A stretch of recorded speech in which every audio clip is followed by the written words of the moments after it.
This is the truest story I've ever told. This was 40 years ago. I got out of high school in the spring of '73. That fall, a buddy of mine, I didn't have a car yet, a buddy of mine come out and we got another buddy. We lived close to the Tennessee campus. We went over to get a pitcher of beer. There were no girls with us to bother us or anything like that. Well, we got a pitcher of beer and came back to my neighborhood, and one of us had to relieve ourselves, so we turned into a Baptist church parking lot that I've attended a time or two. We turned up into the driveway. There were about 6 characters dressed in cowled red robes like a monk wears, hood, robe all the way down to the ground. So we come around the corner of this church. My buddy, driving his beat-up old VW Beetle, freaked out, hit the reverse, made a U-turn and got out of there. We tried to get him to go back, but, of course, he wouldn't let us. The oddest thing about it was, these people, whoever it was, seemed to move strangely. It almost looked like a scattershot thing, elbows raising, that sort of thing. They just kind of moved around the corner. I've wondered about that for 40 years. I haven't got a clue. All this time, we just kinda figured it was devil worshippers. I'll never know, but it sure has freaked me all these years.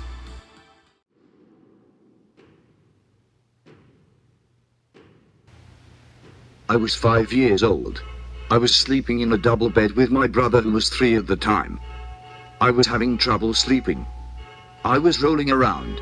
I could hear my parents watching the evening news. It was the 10 o'clock news hour, and I kept rolling back and forth, and I rolled, and there was a clown standing beside my bed. And he was staring down at me, and I could hear him breathing. It was more of a maniacal, scary. He had red hair, the whole thing. I was up so long that when the furnace would kick on, I could hear the cheap satin rustling on his outfit. And I was so afraid to move, and then I heard the Johnny Carson music from the other room. My parents started turning down the lights. They were going to bed, and I was so terrified to scream out to them, "I don't."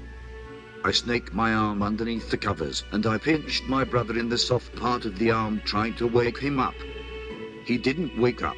He pulled away from me, so I kept opening and closing my eyes, hoping the next time that I opened my eyes, this would be gone, and it just wasn't. And it seemed to me that it went on for hours. And then I think I just really fell asleep out of just pure exhaustion and terror. And then the next morning, I woke up and I told my parents. They, of course, thought I was dreaming, but my brother did have a bruise where I pinched him. And that I have no explanation. I didn't see it leave. I think I just literally, from opening and closing my eyes, thinking it would be gone, passed out or fell asleep. It never happened again. It was the one time. It's very vivid, and it has stuck with me my entire life. No. It did blink.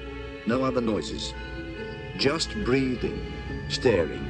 And when the furnace would kick off and on, I could hear the satin on his outfit rustling because the furnace was very close to the bed. No. It was purple and green and with the red tie. I stared for so long I would know the stupid clown again if I saw it, but I've never seen anything exactly like that. My story takes place back in the winter of 2009. I was 15 years old at the time. There were these woods by my house that my friends and I used to spend a lot of time in. These woods were massive. If you didn't know your way around, it would be easy to get lost in them. But it was at this point in my teen years when most of my friends lost interest in spending time in the woods. But I, on the other hand, always enjoyed being in nature.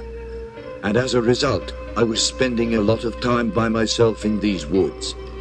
If I remember correctly, it was a cold and dreary day in February. I was walking through the woods, listening to my MP3 player and smoking a cigarette.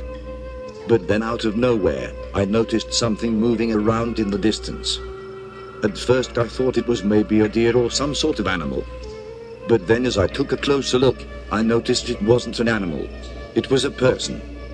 Now, one thing I should mention is, these woods were well known for being isolated and vastly empty, void of all humans. Aside from my friends and I, not once did I ever encounter another human being in the area. Instead of running away, turning around, or walking in the opposite direction, for whatever reason, I wasn't afraid, and decided to approach this random mysterious person. I took off my headphones and shouted, "Hey you!" What would happen next would shock me to the core. I came face to face with the creepiest old lady I've ever seen in my life. She had thick, wild, and frizzy grey hair. She was wearing what looked like a brown coat, along with a dark blue dress underneath. And along with that, she was wearing what looked like sandals. The weather outside was far too cold for sandals. I immediately got a bad vibe from her. I took a few steps back. Nervously, for whatever reason, I said, "Oh hey, I was just passing through." I honestly didn't know what else to say. This lady had the most frightening face I've ever seen. I'm not trying to sound mean, but she looked like some sort of demon. Her eyes were wide open and bulging out of her head. She looked like she was high on meth or something. She then began aggressively sprinting towards me and yelling in a somewhat creature-like manner. For an old lady, she certainly had some impressive running abilities. I began running as fast as I possibly could in the opposite direction. But surprisingly, she managed to keep up with me. And trust me, at age 15, I was a super fast runner. Then for whatever reason, I randomly decided to climb up a tree in order to get away from her. I climbed up the tree as high as I possibly could. Down below, this creepy old lady attempted to climb up the tree, but failed to do so. I screamed at her, saying things like, "What do you want? Leave me alone." I really didn't know what to do. Me and this old lady proceeded to stare at each other for about an hour. She had a terrifying look in her eyes, as if she was possessed. I'll never forget that look. She looked like she wanted to kill me. She kept making strange sounds, and I noticed that most of her teeth looked rotten, and many were missing.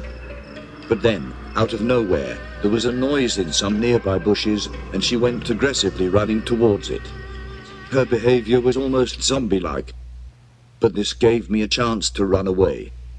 I climbed down out of the tree, ran as fast as I could out of the woods, and returned home. The next day, I told my friends about what had happened, but they didn't believe me. We went searching for the lady, but couldn't find her. What baffled me was, what was an old lady doing in the middle of the woods? Where did she come from? Why was she running after me? What happened to her? Till this day, there are still so many unanswered questions. But even till this very day, I can still see her face in my mind. Her face actually haunts me, and that encounter is what created my fear of creepy old ladies. SG.